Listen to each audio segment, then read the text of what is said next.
Easy money కోసం drugs సప్లయర్గా మారిన డాక్టర్లను Hyderabad narcotic enforcement wing arrest చేసింది.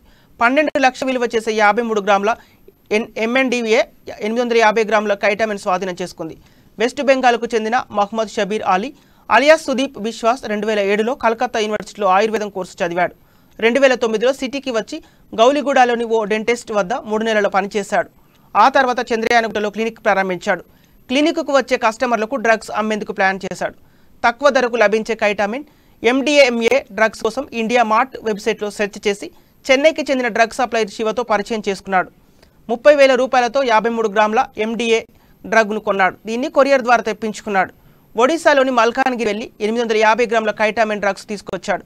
కస్టమర్లకు సేల్ చేసేందుకు ప్రయత్నించాడు. HNU పోలీసులకు సమాచారం అందడంతో నిఘా పెట్టి షబీర్ను అరెస్ట్ చేసి రిమాండ్కు తరలించారు.